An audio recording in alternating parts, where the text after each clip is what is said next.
रूस ने भारत के साथ रुपए में व्यापार करने से इनकार कर दिया है। इसी व्यापार को लेकर, रुपए की ताकत को लेकर पीएम मोदी लगातार भाषण दे रहे थे। बीजेपी के नेता प्रवक्ता ट्विटर पर छाए हुए थे। गोदी मीडिया के एंकर बता रहे थे कि भारत देखिए किस तरह से छा रहा है, रुपया अब दुनिया के व्यापार का हिस्सेदार बनने जा रहा है।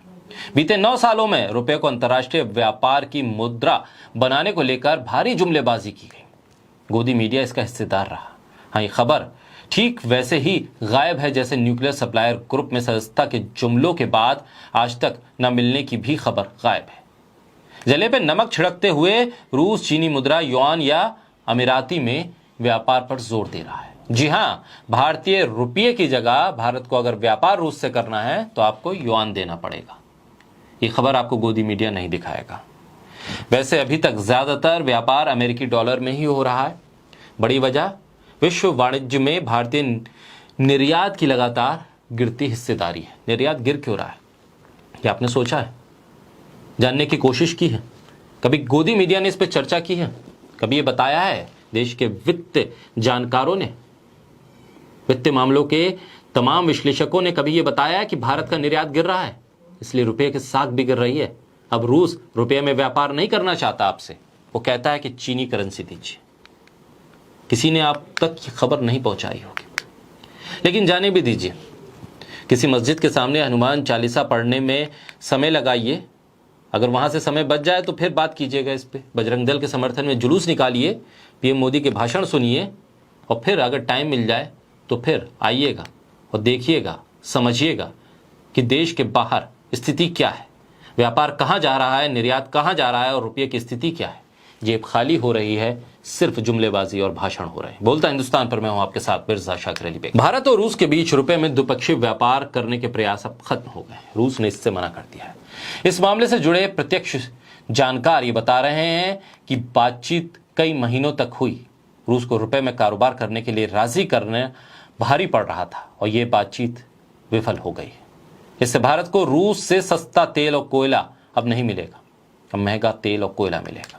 ऊपर से भारत में तेल और कोयले की खपत जिस तरह से है, तेल की कीमत बढ़ रही है और कोयले पर अडानी का कब्जा है।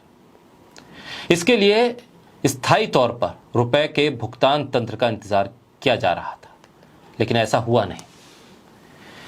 कोई स्थायी तंत्र स्थापित नहीं हो पाया और अब स्थिति यह है कि भारत को चीनी मुद्रा में व्यापार करना पड़ेगा रूस से।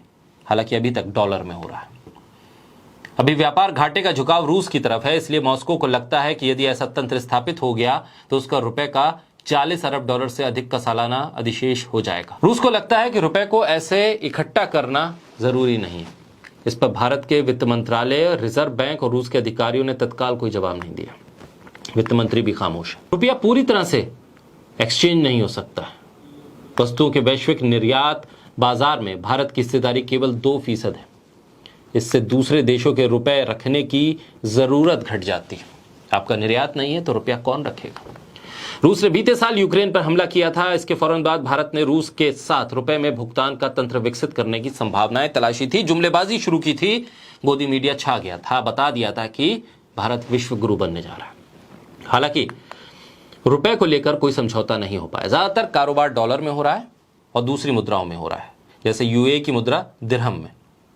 दोनों देशों ने स्थायी मुद्रा में कारोबार की सुविधा के लिए बातचीत की थी, लेकिन कुछ तय नहीं हो पाया।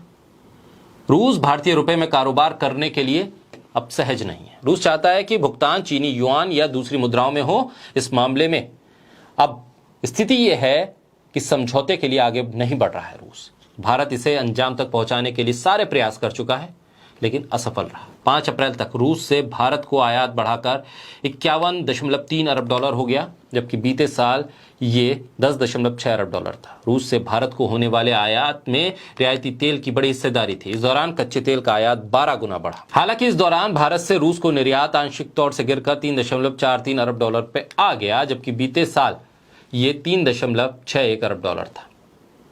गिरते निर्यात और रुपए में लेन देन न होना क्या आने वाले वक्त में महंगे तेल की तरफ संकेत दे रहा है?